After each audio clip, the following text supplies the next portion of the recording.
ছেলে মেয়েদের বাহানার কোনো শেষ থাকে না। ছেলেমেয়েরা বাহানা করছিল বিয়ে বাড়ির স্বাদে ডিমের কুরমা খাবে।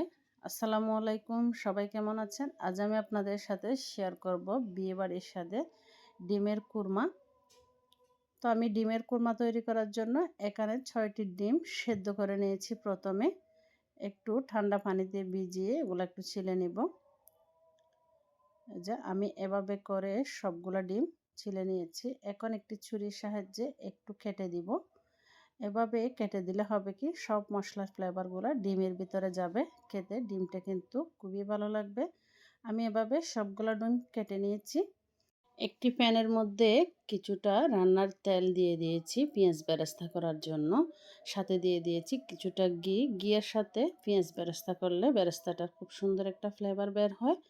এই যে আমার পেঁয়াজ বেরেস্তাটা হয়ে গেল। এখন আমি এগুলা ভালো করে তেলটা ঝারিয়ে নিয়ে তুলে নিব, যাতে করে একটা পেঁয়াজও এখানে না থাকে। এই তেলের মধ্যে আপনারা চাইলে যে ডিমটা আমি তৈরি করে রেখেছিলাম সেই ডিমটা একটু ভেজে নিতে পারেন, কিন্তু আমি ডিমগুলা সাদাই রাখবো, ভাজবো না তেলে, তাই দিই নাই। এখানে আমি একটি পেঁয়াজ আর একটি টমেটো একটি ব্লেন্ড করে তেলের মধ্যে দিয়ে দিলাম কয়েকটা লবঙ্গ আর এলাচ আর তেজপাতা দিয়ে একটু কষানোর পর দিয়ে দিব আদা রসুন বাটা।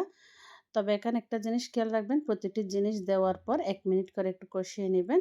আদা রসুন কষানো হয়ে গেলে এখন আমি দিয়ে দিব স্বাদ মতো লবণ, আর দিয়ে দিব 1 টেবিল চামচের মতো কাঠবাদাম আর কাজু বাদামের পেস্ট দিয়ে একটু কষিয়ে নিব।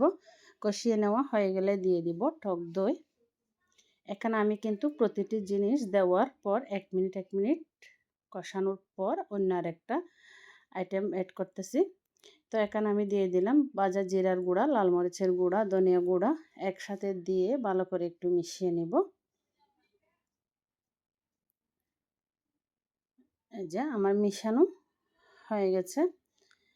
যখন দেখবেন এভাবে করে তেলটা একদম উপরে চলে আসবে, তখন আমি ডিমটা বসিয়ে দিব একটা একটা করে। তো আজকের রেসিপিটি যদি আপনাদের ভালো লেগে থাকে, রেসিপিতে একটি লাইক কমেন্ট শেয়ার করে অন্যদের দেখার সুযোগ করে দিবেন।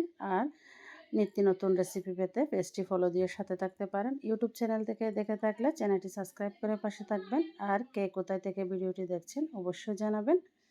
তো আমি এখানে দিয়ে দিলাম লিকুইড দুধ।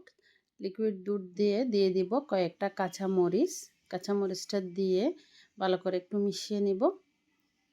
এখন আমি ঢাকনা দিয়ে অপেক্ষা করব কিছুক্ষণ। এই যে আমি প্রায় 3 থেকে 4 মিনিটের মতো মিডিয়াম আছে এই রান্নাটা করেছি। এখানে আমি যে তরল দুধ ব্যবহার করেছিলাম সেটা কিন্তু মোটামুটি ঘন হয়ে এসেছে।